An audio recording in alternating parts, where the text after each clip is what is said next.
sister told me to run away, that this wasn't right, that everything we had to do wasn't right, that it was human trafficking. I told her no, because they hadn't really threatened us directly, but they would say things like, "Don't do that, because it'll be worse for you." They told my sister that if they wanted to, they could have made me disappear that same day, but what they really needed was money. One night, I wanted to go out drinking with my friend. We were in a bar when they carried out a raid. There were a lot of police officers, probably more than 20. We didn't have passports or documents, so I started lying. I said I was a tourist. But then everything fell apart because I was lying and no one was believing me. They separated us and they took her to an office, and then they took me to another one, which was like the main station in the city. Then they took me to the doctor, and I had an outbreak of scabies. They told me they were going to isolate me. I couldn't talk to my mom. I didn't know if people or my sister knew where I was. I don't know, but I've always been very close to my sister.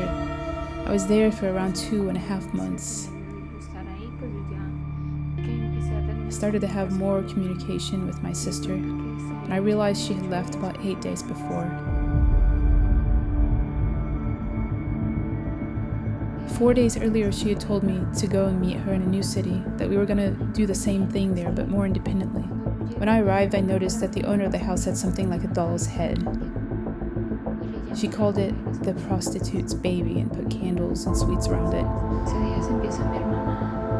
That same day, my sister started having delusions, seeing things, screaming, unable to eat. She only cried. I told my sister that we should leave that place, and she wanted to look for God, but at the same time, when she prayed, I couldn't pray, and vice versa. It was just something really awful that we felt. Then we went to the police station. They had told me that whenever I needed help, I could call them, and so that's what I did. They bought us tickets to go back to a shelter.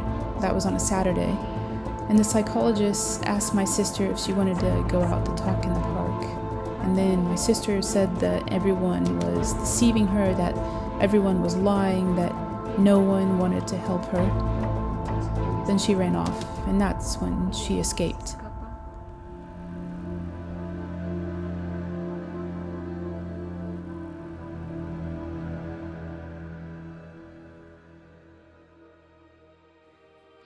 In the course of this time, I wanted to return to church, and I looked for a church there in Spain. It was like I arrived at church so burdened that I let everything go. I began to pray and fast for my sister, and everything began to change. My sister was there for about 4 months in the hospital after they found her.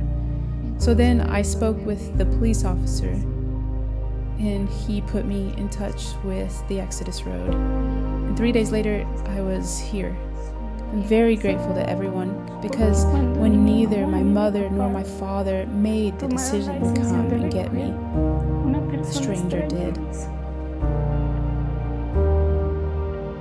Honestly, these are experiences I never imagined I would live through.